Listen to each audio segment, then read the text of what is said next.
Message को पढ़ने के बाद भर बरसात में भी उसका चेहरा सूरज की तरह खिल उठा था। लकी ने इस मैसेज को पढ़कर खत्म किया ही था कि उसके फोन पर बारिश की बूंदें जमा होने लगी थी।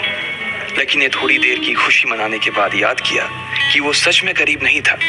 असल में उसके परिवार ने उसे एक परीक्षा में डाल रखा था जिसका नाम था गरीबी अभ्यास परीक्षा। इस परीक्षा के तहत लकी को अग्रवाल खानदान में उसके नाम की जमीन और जायदाद पर तभी हक मिलने वाला था जब वो इस परीक्षा को पास कर लेता। अचानक से उसे याद आया कि वो गरीब नहीं था बल्कि गरीब होने की परीक्षा दे रहा था। हालांकि परीक्षा देते देते उसे 8 बरस हो चुके थे, इसलिए उसे एहसास होने लगा था कि वो कभी परीक्षा को पास ही नहीं कर पाएगा और हमेशा हमेशा के लिए गरीब ही रह जाएगा। अच्छा हुआ चली गई, अब मिलना कभी। लकी ने होटल की तीसरी मंजिल की ओर देखा और पानी के अंदर ही अपना पैर पटक दिया। वो डिम्पल को कोस रहा था। उसने अपनी मोटरसाइकिल उठाई और फिर से चमन मेडिकल स्टोर जाने के लिए मुड़ने लगा। अगले दिन जब लकी की आंख खुली तो वो सीधा उठा और तैयार होकर शहर के सबसे बड़े बैंक न्यू सिटी बैंक पहुंच गया। न्यू सिटी बैंक न सिर्फ शहर का सबसे बड़ा बैंक था बल्कि वो सबसे अमीर बैंक भी था। वहां पर शहर के सबसे अमीर लोगों के ही पैसे जमा किए जाते थे। लकी वहां पैसे को निकलवाने के लिए जा रहा था। New city bank south Delhi में बसा हुआ था और उसके दरवाजे के बाहर महंगी से महंगी गाड़ी खड़ी थी। भाई, अब इसमें से कौन सी नई गाड़ी लेगा, लकी ने मन ही मन सोचा। उसे यकीन नहीं हो रहा था कि कल तक तो वो एक मोटरसाइकिल तक नहीं खरीद पा रहा था और आज वो एक कार, और वो भी इतनी महंगी कार खरीदने की सोच रहा था। फिर उसने अपनी नजर गाड़ी पर से हटाई और बैंक के अंदर जाने लगा। उसने देखा कि बाहर बहुत भीड़ थी और महंगे से महंगे कपड़े पहने लोग बैंक के अंदर जा रहे थे। कहाँ दवाओं की बदबू और कहाँ ये खुशबू। उसने एक बहुत ही गहरी सांस के अंदर ज्यादा से ज्यादा खुशबू को समेटने की कोशिश करते हुए अपने मन में सोचा, लेकिन अगले ही पल उसके मन में संकोच पैदा हो गया था। रातों रात लकी की किस्मत तो बदल गई थी, लेकिन उसके कपड़े नहीं बदल पाए थे। इतने बड़े बैंक में वो वही कपड़े पहनकर आ गया था जो वो अक्सर अपने काम पर पहनकर जाता था। पैसे लेते ही ना सबसे पहले नए कपड़े खरीदने हैं, लकी ने अपने आप से कहा और फिर बैंक के अंदर दाखिल होने लगा। जैसे ही उसने दरवाजे को धक्का दिया उसे आवाज आई, आउच! लकी थोड़ा सा हड़बड़ी में दिखाई दे रहा था और इस जल्दबाजी के चक्कर में वो एक लंबे बाल वाली लड़की से जा टकराया था जो कि उसके बगल में ही चल रही थी। माफ करना, मैं आपको देख नहीं पाया, सॉरी। लकी ने तुरंत उससे हाथ जोड़कर माफी मांगते हुए कहा। उस लड़की ने इतने अच्छे कपड़े पहन रखे थे कि उसे देखकर ही लग रहा था कि वो किसी अमीर घराने की लड़की थी, इसलिए सॉरी बोलते वक्त ना चाहते हुए भी लकी के हाथ उसके सामने जुड़ गए थे। लेकिन जब उस लड़की ने लकी के कपड़े और उसके हुलिये को देखा तो उसने अपनी नाक भौं सिकोड़ ली। वो लगभग हर रोज इस बैंक में आया और जाया करती थी, लेकिन उसने आज तक इस बैंक के अंदर लकी जैसे फटीचर आदमी को घुसते हुए नहीं देखा था। उसके बालों में से आंवले के तेल की गंध आ रही थी। उसने गुस्से भरी नजरों से लकी की ओर देखा और बोली, क्यों नहीं देख पाए? मैं क्या ट्रांसपेरेंट हूं? तुम्हें इतनी बड़ी लड़की दिखाई नहीं देती? इससे पहले कि बात आगे बढ़ती, उस लड़की ने देखा कि इस बैंक की मैनेजर यास्मीन पटेल उन दोनों की ओर बढ़ी चली आ रही है। उसने भी लकी को देखकर वैसी ही शक्ल बनाई थी जैसी शक्ल उस लंबी लड़की ने बनाई थी। I am so sorry miss, आपको कहीं लगी तो नहीं? यास्मीन ने उस लड़की से पूछा और फिर घिन्न भरी नजरों से लकी की ओर देखने लगी। लकी तमतमाती आंखों से उन दोनों को देखा जा रहा था। वो जानता था कि उसने इतनी जोर से भी दरवाजा नहीं खोला कि उसे चोट लग जाए, लेकिन असल में उसे यह मालूम नहीं था कि वो लोग उसे नहीं बल्कि उसके कपड़े को देख रहे थे। यास्मीन ने लकी को ऊपर से नीचे तक देखा और ना जाने उसके मन में क्यों शक पैदा हो गया। क्या आप मुझे बता सकते हैं कि आप यहाँ पर किस काम से आए हैं? यास्मीन ने बड़ी मुश्किल से अपने चेहरे पर एक मुस्कान लाते हुए कहा। वो उसका हुलिया देखकर ही समझ गई थी कि वो यहाँ का कस्टमर तो नहीं था। लकी ने अपने आप को संभाला और कहा, हाँ, वो मैं अपना पैसा निकलवाने के लिए आया था। पैसे निकलवाने के लिए आए हो? यास्मीन ने लकी की बात को ही दोहराते हुए कहा। वैसे तो वो लकी की बात पर जोर से हंसना चाहती थी, लेकिन उसने अपने आप को थोड़ा सा काबू में कर लिया था। लकी की बात सुनकर उसे लग रहा था कि वो कोई पागल था जो यहाँ जबरदस्ती घुसा चला आ रहा था। हाँ, तो क्या आपके पास कार्ड है? यास्मीन ने उससे आगे पूछा। न्यू सिटी बैंक का कार्ड हासिल करना एक बहुत ही मुश्किल भरा काम था। अगर किसी को भी उस बैंक का कार्ड लेना था तो सबसे पहले उस आदमी को अपने खाते में कम से कम 5 लाख रुपए जमा करवा कर रखने पड़ते थे, तब जाकर उसे कहीं कार्ड मिलता था। लेकिन लकी तो पहली बार ही यहाँ आ रहा था, इसलिए उसके पास कार्ड होने की कोई संभावना ही नहीं थी। लकी जब यास्मीन के सवाल का जवाब नहीं दे पाया तो यास्मीन ने फिर उससे पूछा, मैं पूछ रही हूँ कि आपके पास कार्ड है? वो समझ गई थी कि लकी पागल ही था जो कहीं से भागकर सीधा उनके बैंक में आ गया था। कार्ड नहीं मेरे पास, लकी ने उसके सवाल का जवाब दिया और वो फिर इधर उधर देखने लगा। जैसे ही उस लंबे बालों वाली लड़की ने लकी का जवाब सुना तो वो खिलखिलाकर हंस पड़ी। यास्मीन को तो सिर्फ लग रहा था कि वो पागल है, लेकिन वो लड़की तो अपने मन में मान चुकी थी कि यह लड़का कोई पागल ही है जो कहीं झोपड़पट्टी से यहाँ आ गया है। इससे पहले कि आगे कोई कुछ कह पाता, उस लंबे बालों वाली लड़की के पिता वहां आ गए और बोले, चलो बेटी। उनके हाथों में कुछ कागजात थे। लकी ने देखा कि उन्होंने महंगा सा सूट पहन रखा था। उस लड़की ने यास्मीन के दोनों हाथों को पकड़ा और बोली, यास्मीन देखो, अगर इस तरह के सड़क छाप लोग तुम्हारे बैंक में ऐसे ही घुसते चले आए ना और बाकी कस्टमर्स को परेशान करने लगे तो तुम्हारे बैंक की इमेज और उसके शेयर्स दोनों को काफी नुकसान होगा। एक मैनेजर होने के नाते तुम्हें इन सब चीजों का ध्यान रखना चाहिए। मुझे उम्मीद है कि आगे मेरे साथ ऐसा कुछ नहीं होगा। उस लड़की ने कहा और अपने पिता के साथ बैंक के बाहर चली गई। अपना ध्यान रखना कोयल मैडम, मैनेजर ने उसकी गाड़ी तक छोड़ने के लिए आते हुए कहा। आज तो वो बाल बाल बच गई थी। कोयल और उसके पिता इस बैंक के सबसे पुराने और सबसे वफादार कस्टमर्स थे। अगर आज यास्मीन उन्हें नाराज कर देती और वो उसके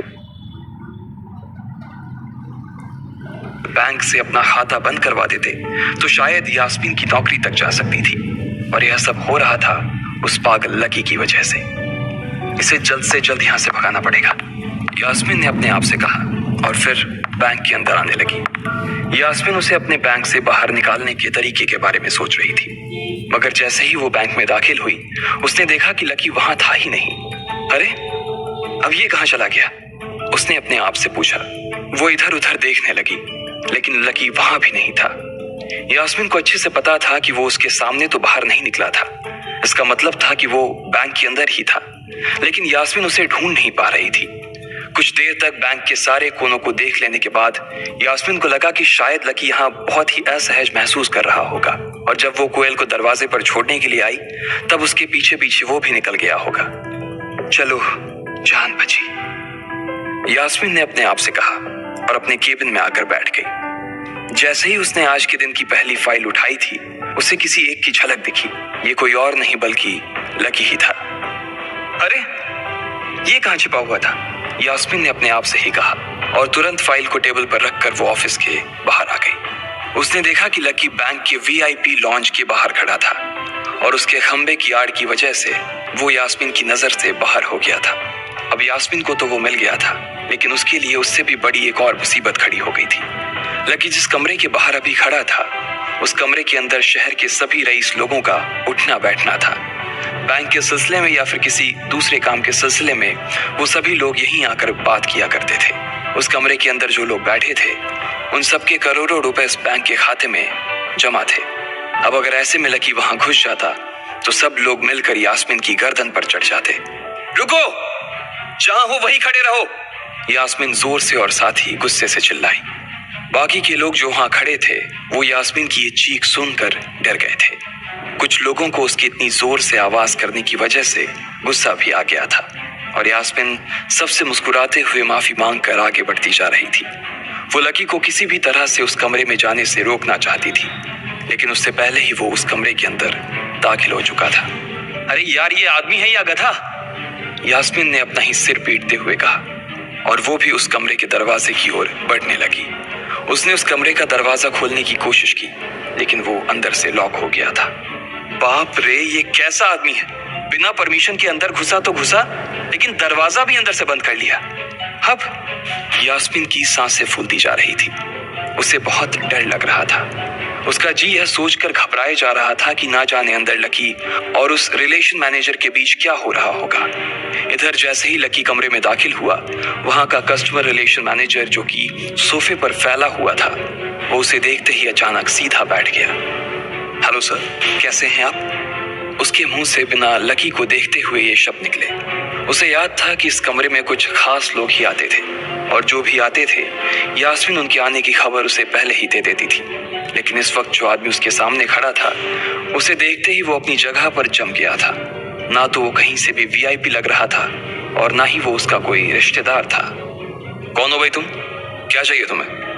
उस मैनेजर ने 20 साल के जवान लड़के को देखते हुए कहा। मैं यहाँ अपना पैसा लेने आया हूँ। लकी ने सीधे मुद्दे की बात को मैनेजर के सामने रखते हुए कहा। तुम्हारे पास हमारा सुप्रीम कार्ड है? मैनेजर ने उससे ऊपर से नीचे तक देखा और पूछा। नहीं नहीं, मेरे पास कोई कार्ड नहीं है, लकी ने कहा। तो फिर हम तुम्हें कोई पैसा नहीं दे सकते। चलो अभी दरवाजा खोलो और सीधा बाहर निकलो, मैनेजर ने कहा और सोफे पर से उठ गया। नहीं, मैं अपना पैसा लिए बिना नहीं जाऊंगा यहाँ से, लकी भी जिद पर अड़ गया। अरे बोला ना, बिना कार्ड वाले को पैसा नहीं मिलता है, और वो भी पैसा होगा तब तो मिलेगा ना, मैनेजर ने उसके करीब आते हुए कहा। अरे पैसा है तभी तो निकालने आया हूं सर, लकी ने कहा। देख, फालतू की बहस मत कर सुबह सुबह, वरना मैं सिक्योरिटी को बुला लूंगा तो वो लोग मार मार कर बाहर निकालेंगे तुझे। लकी यह सुनकर घबरा गया था। मैनेजर के चेहरे का गुस्सा उसे साफ नजर आ रहा था, लेकिन ऐसा भी नहीं था कि वो झूठ बोल रहा था। भले ही उसके पास कार्ड नहीं था, लेकिन इसका मतलब ये नहीं था कि वो अग्रवाल खानदान का लड़का नहीं था। जैसे जैसे मैनेजर उसकी ओर बढ़ता चला जा रहा था, लकी का डर भी बढ़ता जा रहा था। मैनेजर को लग रहा था कि वो कोई संकी था और वो उसे धक्का मारकर बाहर निकालने के लिए आगे बढ़ ही रहा था कि अचानक घबराए हुए लकी के दिमाग में एक आइडिया आया। फिंगरप्रिंट! उसने अपना अंगूठा कमरे में मौजूद उस मैनेजर के सामने उठाते हुए कहा। फिंगरप्रिंट? कौन सा फिंगरप्रिंट? मैनेजर ने चौंकते हुए पूछा। अरे अरे, आपने कहा ना कि आपको कार्ड चाहिए, पर मेरे पास कार्ड नहीं है, फिंगरप्रिंट है, और मुझे मालूम है कि आपके यहाँ फिंगरप्रिंट से भी पैसे निकलते हैं। ये कहते ही लकी ने एक राहत की सांस ली थी, लेकिन मैनेजर को यह समझ नहीं आ रहा था कि आखिर लकी को फिंगरप्रिंट की जानकारी मिली कैसे। तुम फिंगरप्रिंट यूज करना चाहते हो? मैनेजर ने लकी को घूरते हुए पूछा। लकी की शक्ल और उसका हुलिया मैनेजर के लिए उसकी बातों से मेल नहीं खा रहा था। हाँ, मैं फिंगरप्रिंट यूज करना चाहता हूँ सर, लकी ने सीना चौड़ा करते हुए कहा। उसे इस तरह देख तो मैनेजर और भी कंफ्यूज हो गया था। मैनेजर ने सोचा कि उसे एक चांस देना चाहिए, इसलिए उसने लकी को फिंगरप्रिंट इस्तेमाल करने की इजाजत दे दी थी। वो अपनी टेबल के पास गया और उसके दराज में फिंगरप्रिंट वाली मशीन ढूंढने लगा। 2-3 ड्रॉर में झांकने के बाद आखिरकार उसे वो मशीन मिल गई थी। चुपचाप यहाँ पर अपना अंगूठा लगाओ, मैनेजर ने मशीन को आगे बढ़ाते हुए लकी से कहा। लकी ने अपनी फटी हुई पैंट के पिछले हिस्से में अपना अंगूठा पोंछा और फिर उस मशीन पर लगा दिया। 2 सेकंड बाद मशीन में से एक आवाज आने लगी। उसके अंदर एक लाल बत्ती चल रही थी और वो जोर जोर से बीप कर रही थी। देखा, तुम्हारा फिंगरप्रिंट मैच नहीं कर रहा है। मैंने पहले ही बोला था कि कोई खाता नहीं है इस बैंक में तुम्हारा। मैनेजर ने लकी को ऐसे देखा जैसे वो कोई बड़ा अपराधी था। मैनेजर उसकी पैंट की ओर देखने लगा। उसे लग रहा था कि लकी ने अपनी जेब में कोई हथियार छुपा रखा था और वो मैनेजर को बेवकूफ बना रहा था। इससे पहले कि लकी अपनी जेब से कोई बंदूक या बम निकालता, मैनेजर ने अपना फोन निकाला और पुलिस का नंबर लगाने लगा। लकी ने उसकी स्क्रीन पर देख लिया था कि वो 100 नंबर पर फोन लगा रहा था। लकी बुरी तरह से घबरा गया था। वो बहुत ही उत्साह और जोश में अंदर तक तो चला गया था, लेकिन उसे मालूम नहीं था कि वो इतनी बड़ी मुसीबत में फंसने वाला है। अब आगे क्या होने वाला था? क्या लकी उसे पुलिस को बुलाने से रोक पाता? कहीं उसे कोई फेक मैसेज तो नहीं आया था? लकी कैसे इन मुसीबत से बाहर निकलेगा?